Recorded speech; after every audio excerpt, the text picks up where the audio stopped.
Louisiana Congressman and House Majority Leader Steve Scalise joins me. Good evening, sir. And just so that I have this right, what the House passed, basically, when you call it a clean CR, it just means that just what they had before, you're going to keep until November 21st. It's basically like a continuance in court, is to give you until November 21st to work things out. Is that what this is?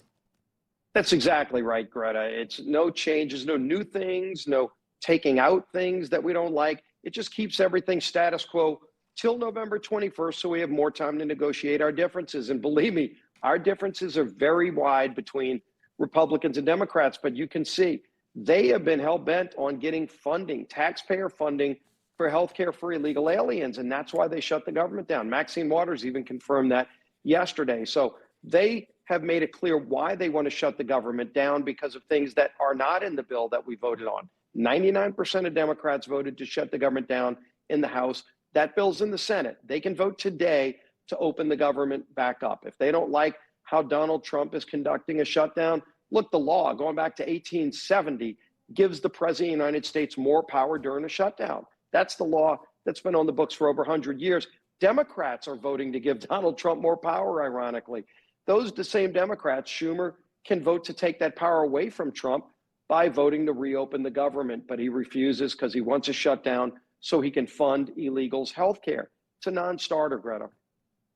You know, I do not know the wisdom of fighting this by the Democrats, because it's just the status quo until November 21st. Then you can have a knockdown, drag-out fight.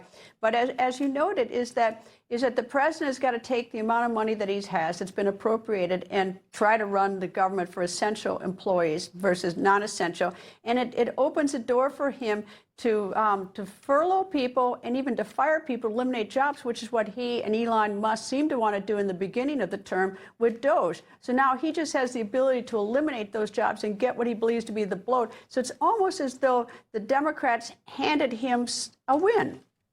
Yeah, they did. I mean, this is insanity on Chuck Schumer's part, malpractice really on Chuck Schumer's part. You know, Schumer complains that he doesn't like the fact that Donald Trump was elected president. He's still angry, and his far left radical base, who he's trying to appease, is angry with the results of the election in November. And so what is their answer? To shut down the government and give Donald Trump more power. The law's been clear for over 100 years, even during the Obama shutdown in 2013. Obama got more power. During this shutdown, President Trump is the president. He gets more of the power of the purse to deem what's essential and what's not. The only way you take that power away is by reopening the government. And Chuck Schumer has that ability, if he votes yes on the Senate floor today, to do that. Well, let's say hypothetically that he did decide to do that and that the CR is as is until November 21st. Can you tell me what the fight would be November 21st? Where would be the disagreement? What would happen then? I mean, frankly, if you look at it, it's supposed to be, Greta, the 12 normal appropriations bills that fund government. The House Appropriations Committee has passed all 12 out of committee. The Senate's passed a lot of their bills out of committee as well. And so there are differences between the two. And normally you would have a negotiation over the differences between those bills with Republicans and Democrats. That was actually happening. And there is a conference committee. A lot of people really haven't seen a conference committee, but it's going on right now on those bills. And that all stops during a government shutdown. And so if Chuck Schumer votes to reopen the government, and then this tantrum that he's having, then we can get back to a negotiation on the differences on those bills and get normal government operations open again. But in light of the schism between the Republicans and Democrats, even if it did get continued to November 21st, is that there'd probably be a shutdown on November 21st. I mean, you know, there wouldn't. I don't know where the magic dust is to get the Republicans and the Democrats to agree on anything between now and then. Yeah, they're going to have to drop this crazy demand that illegals should get health care for free. I mean, look, the American people don't want that. And if you look at what we did in the One Big Beautiful Bill, the Working Families Tax Cut, we put verifications in place to save taxpayer money from waste, fraud, and abuse. And there was hundreds of billions of dollars. Everybody knew it was going on in all parts of government. One of the areas was in verifying whether somebody's here legally. They're not supposed to be getting taxpayer-funded benefits on things like Medicaid. And yet, Biden had gotten rid of those verifications. We put them back in place so that illegals could not get free health care. They want to restore that. They want illegals to get taxpayer-funded benefits, and that's not where the country is. Is that the only, I mean, is it just people who are undocumented illegal aliens, or are other American people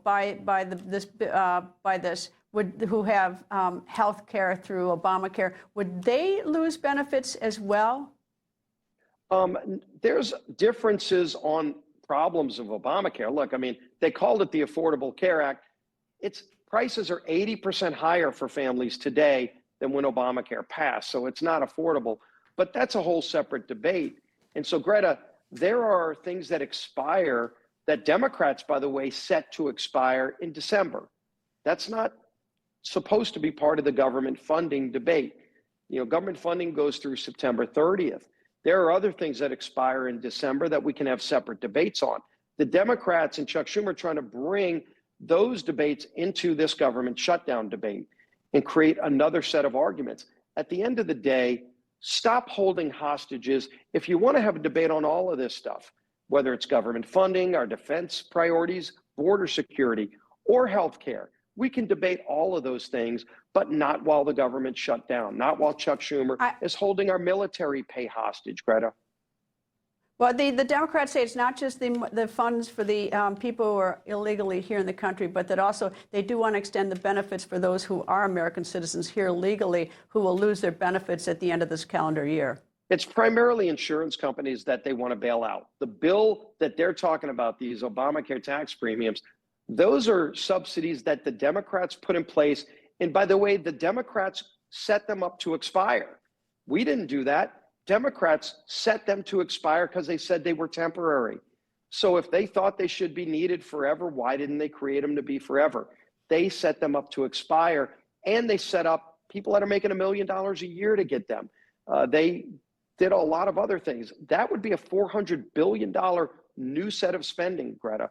$400 billion in new spending. That's not where we need to be right now, is talking about spending hundreds of billions in new spending. Let's talk about getting spending under control, lowering premiums for families, which, by the way, when they bailed out the insurance companies, the Democrats, premiums went up for families, went higher. Why would we want to renew that and make families pay more for health insurance? So if we want to have a policy discussion about how to lower premiums for families, let's go. Not during a government shutdown, but it's not also about subsidizing hundreds of billions more to health insurance companies. House Majority Leader Steve Scalise, thank you as always, sir. Great being with you, Greta. Thanks.